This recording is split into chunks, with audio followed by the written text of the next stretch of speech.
The rest, it is self-evident that the abolition of the present system of production must bring with it the abolition of the community of women springing from that system, i.e. of prostitution, both public and private. The communists are further reproached with desiring to abolish countries and nationality. The working men have no country. We cannot take from them what they have not got. Since the proletariat must first of all acquire political supremacy, must rise to be the leading class of the nation, must constitute itself the nation, it is so far itself national, though not in the bourgeois sense of the word. National differences and antagonisms between peoples are daily more and more vanishing, owing to the development of the bourgeoisie, to freedom of commerce, to the world market, to uniformity in the mode of production and in the conditions of life corresponding thereto. The supremacy of the proletariat will cause them to vanish still faster. United action of the leading civilized countries, at least, is one of the first conditions for the emancipation of the proletariat. In proportion as the exploitation of one individual by another is put to an end, the exploitation of one nation by another will also be put to an end. In proportion as the antagonism between classes within the nation vanishes, the hostility of one nation to another will come to an end. The charges against communism made from a religious, a philosophical, and generally from an ideological standpoint are not deserving of serious examination. Does it require deep intuition to comprehend that man's ideas, views, and conceptions, in one word, man's consciousness, changes with every change in the condition of his material existence, in his social relations, and in his social life? What else does the history of ideas prove than that intellectual production changes its character in proportion as material production is changed? The ruling ideas of each age have ever been the ideas of its ruling class. When people speak of ideas that revolutionize society, they do but express the fact that within the old society the elements of a new one have been created, and that the dissolution of the old ideas keeps even pace with the dissolution of the old conditions of existence. When the ancient world was in its last throes, the ancient religions were overcome by Christianity. When Christian ideas succumbed in the 18th century to rationalist ideas, feudal society fought its death battle with the then revolutionary bourgeoisie. The ideas of religious liberty and freedom of conscience merely gave expression to the sway of free competition within the domain of knowledge. Undoubtedly, it will be said, religious, moral, philosophical, and juridical ideas have been modified in the course of historical development. But religion, morality, philosophy, political science, and law constantly survive this change. There are, besides, eternal truths, such as freedom, justice, etc., that are common to all states of society. But communism abolishes eternal truths. It abolishes all religion and all morality, instead of constituting them on a new basis. It therefore acts in contradiction to all past historical experience. What does this accusation reduce itself to? The history of all past society has consisted in the development of class antagonisms that assume different forms at different epochs. But whatever form they may have taken, one fact is common to all past ages, vis-a-vis the exploitation of one part of society by the other. No wonder, then, that the social consciousness of past ages, despite all the multiplicity and variety it displays, moves with certain common forms or general ideas which cannot completely vanish except with the total disappearance of class antagonisms. The communist revolution is the most radical rupture with traditional property relations. No wonder that its development involves the most radical rupture with traditional ideas. But let us have done with the bourgeois objections to communism. We have seen above that the first step in the revolution by the working class is to raise the proletariat to the position of ruling as to win the battle of democracy.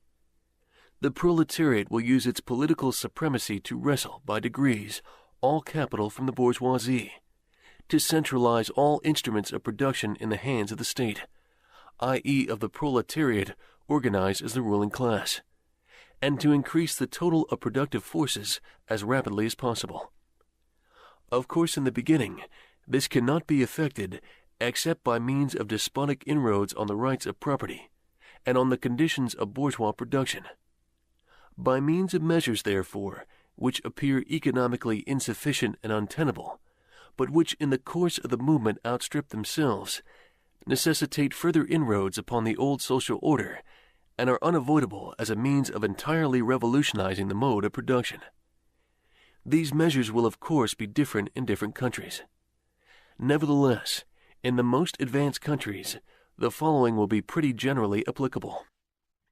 1. Abolition of property in land and application of all rents of land to public purposes. 2. A heavy progressive or graduated income tax. 3. Abolition of all rights of inheritance. 4. Confiscation of the property of all emigrants and rebels. 5. Centralization of credit in the hands of the state by means of a national bank with state capital and an exclusive monopoly. 6. Centralization of the means of communication and transport in the hands of the state. 7. Extension of factories and instruments of production owned by the state. The bringing into cultivation of wastelands and the improvements of the soil generally in accordance with a common plan. 8. Equal liability of all to labor. Establishment of industrial armies, especially for agriculture. 9. Combination of agriculture with manufacturing industries. Gradual abolition of the distinction between town and country by a more equitable distribution of the population over the country. 10. Free education for all children in public schools. Abolition of children's factory labor in its present form. Combination of education with industrial production. When in the course of development class distinctions have disappeared, and all production has been concentrated in the hands of a vast association of the whole nation, the public power will lose its political character. Political power, properly so called, is merely the organized power of one class for oppressing another. If the proletariat, during its contest with the bourgeoisie, is compelled by the force of circumstances to organize itself as a class, if by means of revolution it makes itself the ruling class, and as such sweeps away by force the old conditions of production, then it will, along with these conditions, have swept away the conditions for the existence of class antagonisms and of classes generally, and will thereby have abolished its own supremacy as a class. In place of the old bourgeois society, with its classes and class antagonisms, we shall have an association, in which the free development of each is the condition for the free development of all. Part 3. Socialist and Communist Literature. 1. Reactionary Socialism. A. Feudal Socialism. Owing to their historical position, it became the vocation of the aristocracies of France and England to write pamphlets against modern bourgeois society. In the French Revolution of July, 1830, and in the English Reform agitation, these aristocracies again succumbed to the hateful upstart. Thenceforth, a serious political contest was altogether out of the question. A literary battle alone remained possible. But even in the domain of literature, the old cries of the Restoration period had become impossible. In order to arouse sympathy, the aristocracy were obliged to lose sight apparently of their own interest, and to formulate their indictment against the bourgeoisie in the interest of the exploited working class alone. Thus the aristocracy took their revenge by singing lampoons on their new master, and whispering in his ears sinister prophecies of coming catastrophe.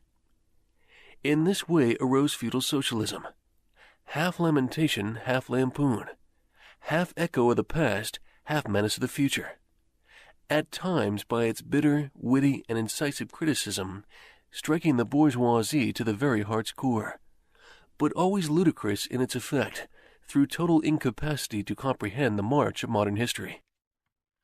The aristocracy, in order to rally the people to them, waved the proletarian alms bag in front for a banner. But the people, so often as it joined them, saw on their hindquarters the old feudal coat of arms and deserted with loud and irreverent laughter. One section of the French Legitimists and Young England exhibited this spectacle. In pointing out that their mode of exploitation was different to that of the bourgeoisie, the feudalists forget that they exploited under circumstances and conditions that were quite different and that are now antiquated.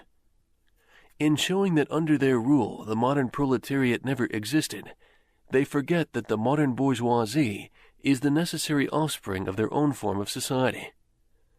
For the rest, so little do they conceal the reactionary character of their criticism that their chief accusation against the bourgeoisie amounts to this: that under the bourgeois regime, a class is being developed which is destined to cut up, root and branch, the old order of society.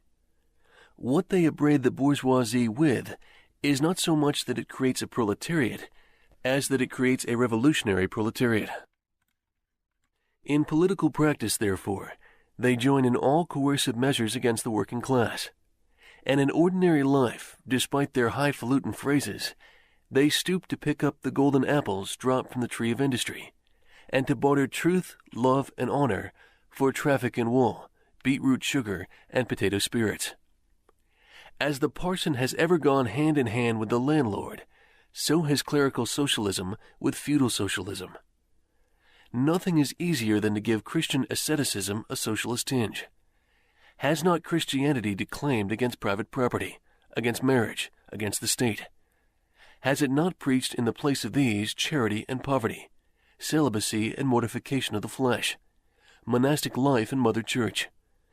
Christian socialism is but the holy water with which the priest consecrates the heart burnings of the aristocrat. B. Petty bourgeois socialism.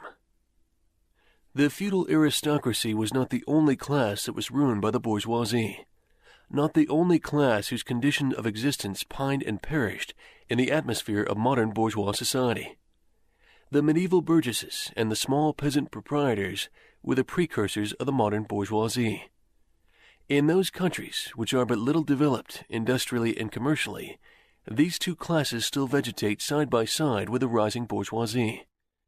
In countries where modern civilization has become fully developed, a new class of petty bourgeois has been formed, fluctuating between proletariat and bourgeoisie, and ever renewing itself as a supplementary part of bourgeois society. The individual members of this class, however, are being constantly hurled down into the proletariat by the action of competition, and as modern industry develops, they even see the moment approaching when they will completely disappear as an independent section of modern society, to be replaced in manufactures, agriculture, and commerce by overlookers, bailiffs, and shopmen. In countries like France, where the peasants constitute far more than half of the population, it was natural that writers who sided with the proletariat against the bourgeoisie should use in their criticism of the bourgeois regime the standard of the peasant and petty bourgeois, and from the standpoint of these intermediate classes should take up the cudgels for the working class. Thus arose petty bourgeois socialism. Sismondi was the head of this school, not only in France, but also in England. This school of socialism dissected with great acuteness the contradictions in the conditions of modern production. It laid bare the hypocritical apologies of economists. It proved incontrovertibly the disastrous effects of machinery and division of labor, the concentration of capital and land in a few hands, overproduction and crisis. It pointed out the inevitable ruin of the petty bourgeois and the peasant, the misery of the proletariat, the anarchy in production, the crying inequalities in the distribution of wealth, the industrial war of extermination between nations, the dissolution of old moral bonds, of the old family relations, of the old nationalities. In its positive aims, however, this form of socialism aspires either to restoring the old means of production and of exchange, and with them the old property relations and the old society, or to cramping the modern means of production and of exchange within the framework of the old property relations that have been, and were bound to be, exploded by those means. In either case it is both reactionary and utopian.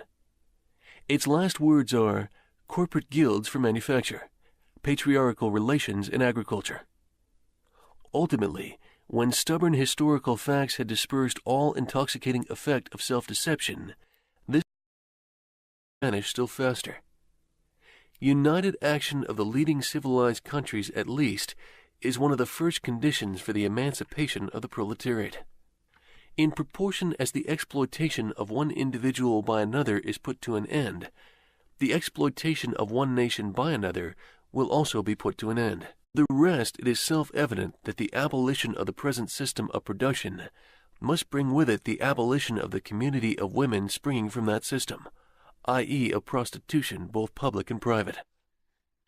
The Communists are further reproached with desiring to abolish countries and nationality. The working national differences and antagonisms between peoples are daily more and more vanishing, owing to the development of the bourgeoisie, to freedom of commerce, to the world market, to uniformity in the mode of production and in the conditions of life corresponding thereto. The supremacy of the proletariat will cause them to then have no country. We cannot take from them what they have not got. Since the proletariat must first of all acquire political supremacy, must rise to be the leading class of the nation, must constitute itself the nation, it is so far itself national, though not in the bourgeois sense of the word. In proportion as the antagonism between classes within the nation vanishes, the hostility of one nation to another will come to an end. The charges against communism made from a religious, a philosophical, and generally from an ideological standpoint are not deserving of serious examination.